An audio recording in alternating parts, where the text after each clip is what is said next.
I mean, you know how it is. You go home, you complain about it, and your spouse says, what do? You just make phone calls all day. How hard is that? And you know what I'm talking about? That it's like this stinking emotional roller coaster? Did you know that you can experience every single human emotion in this business in the course of a morning? You know what I'm talking about? The candidate said they want to go on the interview. Oh, they said they liked him. He didn't know if he liked him, but he changed his mind. They're going to make him an offer. It's not going to work out. But they came up on the compensation. He said he's going to take it. He's thinking about it now. I don't know. He said he's going to take it. Yippee! We got the start date. It's time to talk about the resignation meeting. Okay, he's not going to take a counteroffer. Not going to take a counteroffer. Is he going to take a counteroffer? He said he wouldn't. Well, is he going to take it? He said he wouldn't. Is he going to take it? No, because he told me he's not going to. And I believe my candidate. And how did the resignation agent meeting go? It went great with the general manager. Did they give you? Yes, they gave me. Did you? No, I didn't take it. Congratulations. All I have to do now is talk to the owner of the company. No, you're going to take it? Yes, I'm going to take the counteroffer. You know what I'm talking about? Does anybody here ever get that way? Or am I the only one? Let's do this. What I want you to do, I want you to think about the most frustrating situation. Most interesting, weirdest thing you've ever seen in this business. Turn to the person next to you, and let's see who has the weirdest story in this business. So turn to the person next to you. Tell them, what's the weirdest, most frustrating thing you've ever seen happen in this business? And let's see how weird this job can really get. Well, I did this one program for a group called Top Echelon, and I said, who has the weirdest thing happen? There's one guy, he's got this huge smile on his face. He's like, I got the story. I got the story. And I'm like, okay, well, what's your story? And he says, I had a client. The client hired my candidate.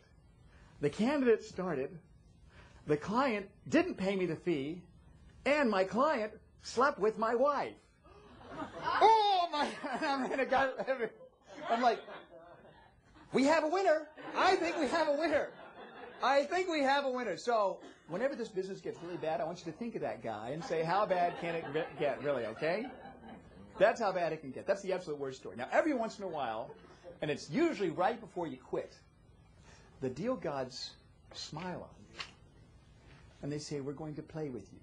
We're going to give you something really good and easy that's going to happen right before you quit. For me, it was a candidate that lived in Seattle, going to Vegas. My client was in Denver.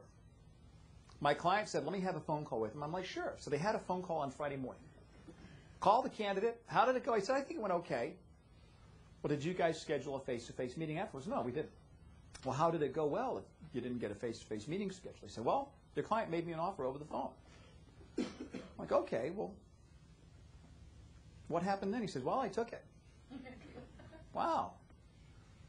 Well, let's talk about the resignation process. Well, I already turned my notice in. Well, what did they do? He said, well, they kicked me out. Well, so when you going to start? He says, Monday. I'm like, okay, I'll call you Monday. Yeah, I had a client when I was in Phoenix. He moved to Phoenix, so I was marketing him. I presented him to a company I'd done some business with. Heard from the candidate. The candidate said, this is great, Scott. Thank you so much. I love this company. I'm so excited about this opportunity. I just can't wait to start. I'm just so excited about that. And then I got a call from my client. Well, how did it go with Joe? I said, well, it went okay. We think we might want to bring him in sometime next week. We're not sure yet, but we'll let you know. Okay. So Monday morning, I get a call from my client again. First thing Monday morning, he's like, Scott, Joe is in our reception area right now. He thinks he works here. And I thought, okay, what do I say next? So I said, well, Bob, do you want to hire him? And he said, yeah. And I said, okay. Congratulations. I'm like, yay! Woo! Okay, now, out of 11 years, that's 2. That's 2. Everything else takes a lot of work. So what I want you to do, this is your seminar. I want you to think of this. If we could wave a magic wand in the next 2 days,